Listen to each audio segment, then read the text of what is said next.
Welcome to this week's episode of the Reloading Podcast, here on the Firearms Radio Network.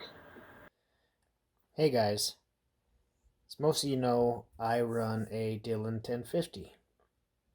So I got in two products today. I'm going to show you what they are, but let's talk about what I have already.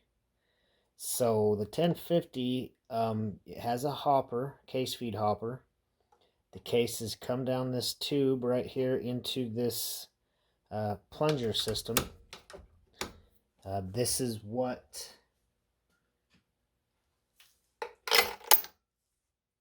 puts a shell into your shell plate and proceeds to go around the little shell plate here. So what I've got here is this is an aftermarket aluminum housing made by Entirely Crimson. This case feed tube comes off and then you replace with different size bushings. So this white one here is for 223. A green one is for 9mm, for example, and you just put these in and away you go. Now the original one's plastic and I broke that one, and that's why I ordered this one from Entirely Crimson. The next item I'm going to talk about is in Station 1 is a decapper. So your spent primers come out and go down a little chute here. So I have the Mark 7's decap sense, so there's a little optical sensor in there. When a spent primer passes it, it basically tells me it's all good. If it does a cycle and a primer does not go through when the sensor's on, it'll stop the machine and tell me that no primer was detected. Guys who don't have anything extra on here, the stock 1050 has a little plastic chute and it's got a little plastic cup that you pull out. It's only about maybe 2-3 inches tall, and it can fill up with primers pretty quick when you're running these machines a lot. So a lot of guys will switch over to something like this, just an aftermarket chute with a tube that goes down into 2-liter bottle, a garbage can, whatever, to collect those spent primers.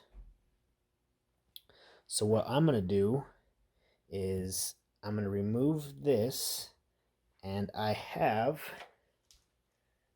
this beautiful piece.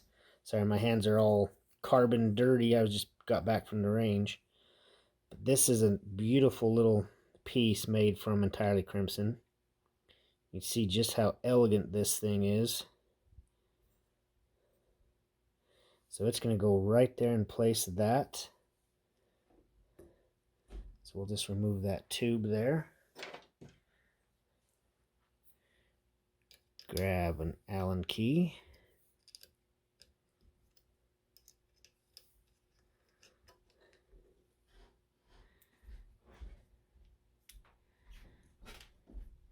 Get that out of the way. And if you look, he does have it slotted, so you have a little bit of adjustment there. Get it lined up right where you want it.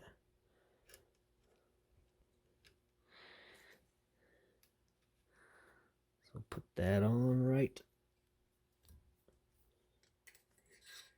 Yeah.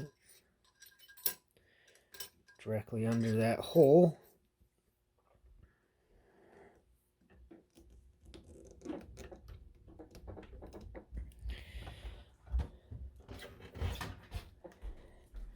Shove this hose on. There we go. Actually fits pretty nice. Man, just look at how nice that looks. I almost wish there was something I could do about this Mark 7 one. Anyway, so there's that. The second I'm going to talk about is this right here. He's got a new updated version of this. Let's swing over here. So here is the new updated version. So this one here, you do not have to use this adapter. They are caliber specific. 223. You see, this is a nice big chunk of aluminum too.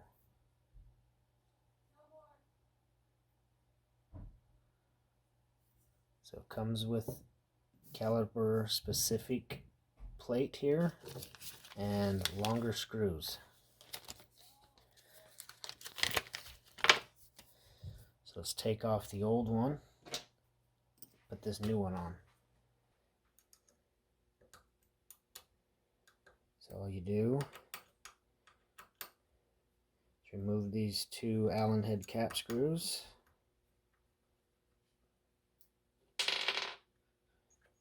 Remove that. You can see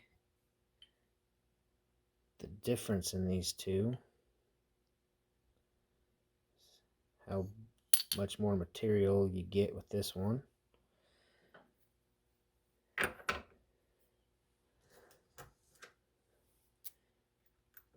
Drop in the slightly longer Allen head cap screws.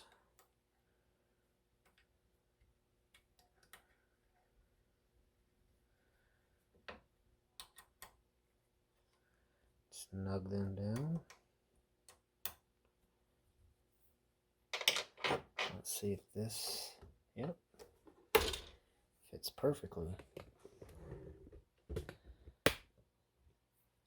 Okay, so that's the unit right there.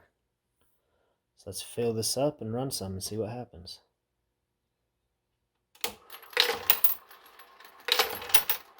Fill up that case feeder.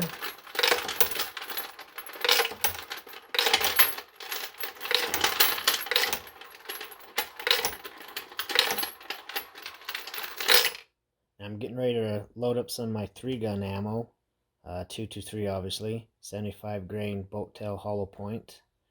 I got an FW Arms shell plate, and guys, these shell plates are the best on the market. I don't care what other companies you talk about, these FW Arms, the best. While we're talking about it, let me just get you in here real quick and show you a little something on these FW Arms shell plates. Might be hard to see, but if you look right here, that right there is actually beveled. So the case, let me grab one right here. These cases just slide. They just glide right in there. It doesn't matter how fast you're running. You can run this 10 Mark 7 auto drive that I've got is the older version. It can go 2,400 rounds an hour. I can run that full speed and not have any issues with any hang-ups or anything with this shell plate. There's another, pretty good shell plate on the market. It's a pretty friendly shell plate, if you know what I mean. I've had a lot of hang-ups with that one. Right now, FW Arms only has the number 3 shell plate out. The number 5, which is for 9mm, is next. And then I hope he's coming out with all other calibers after that, because these are top notch. And I wish I didn't have this on there so I could show you on the bottom. He's got some relief cuts underneath. So any debris that gets underneath your shell plate just kind of gets knocked away by these relief cuts underneath of this. Say, if you are in the market for a shell plate, go check out FW Arms. But now back to Entirely Crimson. So I got some cases in there. Let's just do a little bit of running on this. Oh, let me put locator pin back in and turn off some sensors.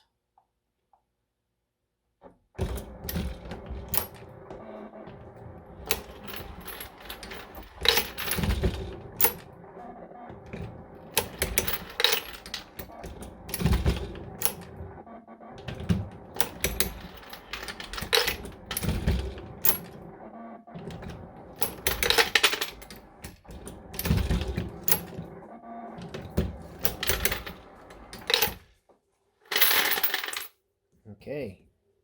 Yeah, it looks like it's running pretty nice with this. This really is a nice addition right here. I think this spent primer chute just looks beautiful too.